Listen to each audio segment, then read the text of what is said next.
While all attention is focused on the war in Ukraine, some European countries are increasingly concerned about Russian military activity along other parts of their border with Europe. Near the border with Finland, in the Russian city of Petrozavodsk, Russian military engineers are expanding army bases where the Kremlin plans to establish a new army headquarters to oversee tens of thousands of troops over the next few years, according to the Wall Street Journal. These soldiers, many of whom are now serving on the front lines in Ukraine, are expected to form the backbone of Russia's military as it prepares to clash with NATO. According to Western military and intelligence officials, the Kremlin is expanding military recruitment, stepping up weapons production, and upgrading rail lines in border areas. The newspaper writes, US President Donald Trump has previously said that concerns that Russia has ambitions beyond Ukraine are overblown. However, military experts have described the activity along the border with Finland as part of the Kremlin's preparations for a potential conflict with NATO. Russia's increased spending has pushed arms factories to full capacity, prompting defense companies to expand production lines and open new plants. European defense officials say in 2021, before the invasion, Russia produced about 40 of its T-90M main battle tanks, according to Western intelligence estimates. It now produces nearly 300 a year. Yet a senior Finnish military official said almost none of them are sent to the front lines in Ukraine, but remain on Russian soil for later use. Artillery and ammunition production is expected to grow by about 20% this year, while the quality and production of drones has increased significantly. In a February report, the Danish intelligence agency warned that Russia could start a major war in Europe within 5 years if it deemed NATO weak. One European intelligence official said Russia might try to test the alliance's cohesion by invading a small NATO country such as Estonia, which has a significant Russian population. According to Michael Kaufman, a senior fellow in the Russia and Eurasia program at the Carnegie Endowment for International Peace, Baltic officials are looking at a 2 to 3 year time frame after the war. If the benchmark is a large-scale war, presumably with NATO, then the time frame could be closer to 7 to 10 years, depending on the scenario. At the same time, in order to concentrate its forces on the West, the Kremlin last year changed the way it organizes its forces domestically, creating new districts linked to the defense of its largest cities, Moscow and St. Petersburg.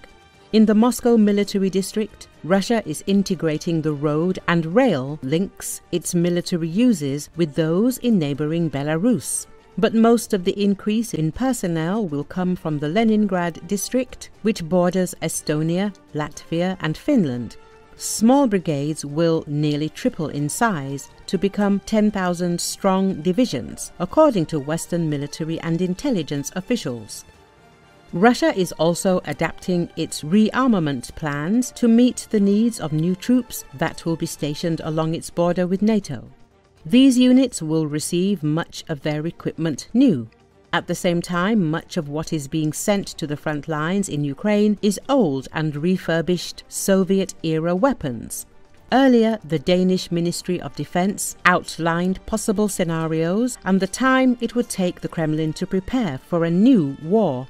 According to estimates, in 6 months, the Russian Federation will be able to wage a local war in one of its neighboring countries. In 2 years, it will pose a real threat to one or more NATO countries, and in about 5 years, Moscow may be ready for a large-scale war on the European continent without the participation of the United States.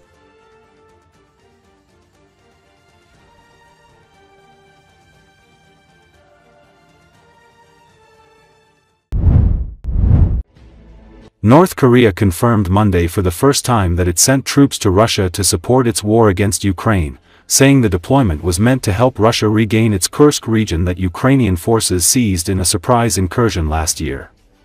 On the same day, Russian President Vladimir Putin officially thanked North Korean units for participating in battles against Ukrainian troops in border Kursk region. "We pay tribute to the heroism, high level of training and dedication of Korean soldiers," Putin said on Monday. He stressed that North Korean fighters fulfilled their duty with honor, and their feat in Russia will never be forgotten.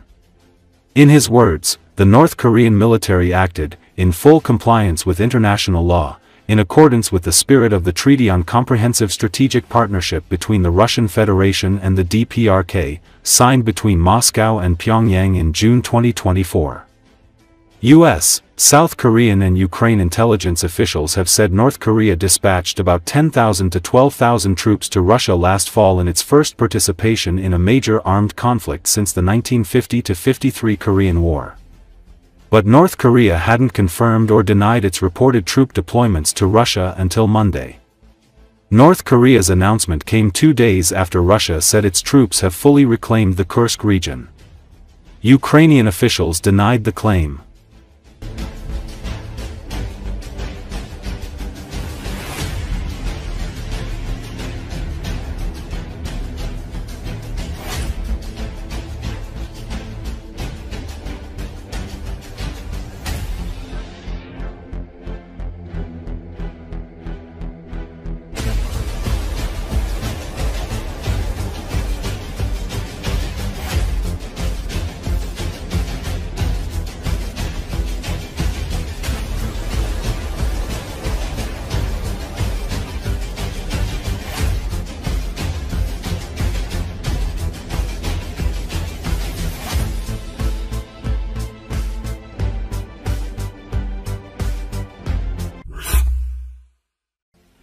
The Russian occupier, having returned from the front without a leg, abruptly changed his attitude towards the so-called SVO. With tears in his eyes, he called on Russians not to participate in the aggression.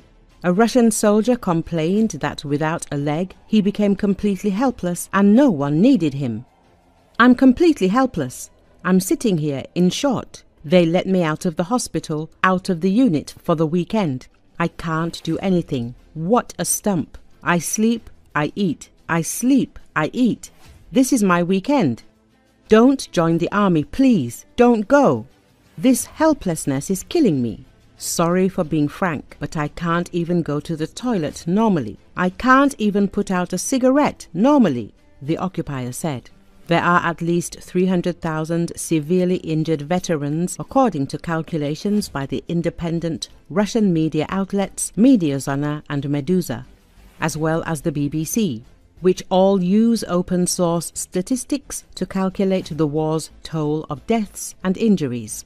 Since 2023, the authorities have made it more difficult to estimate the number of severely injured because they have designated so many statistics as classified, journalists said.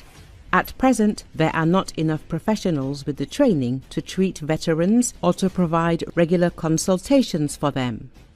Recall, Russian military is redeploying wounded soldiers to the front lines in Ukraine by force before they can complete medical treatment. Russia has faced heavy casualties since invading Ukraine in February 2022, and soldiers injured in battle are entitled to state benefits, including financial compensation. Officials say close to 98% of wounded Russian soldiers return to combat after undergoing medical treatment. Frontline footage posted by Ukrainian drone operators and Russian troops show men who have clearly suffered leg injuries, some still bandaged, using crutches in combat areas, in several instances targeted by Ukrainian drones as they use the walking aids to try to flee. The use of wounded soldiers is a sign that Moscow is managing its growing manpower issues without a wider, general mobilization, which would be unpopular among Russia's urban middle classes.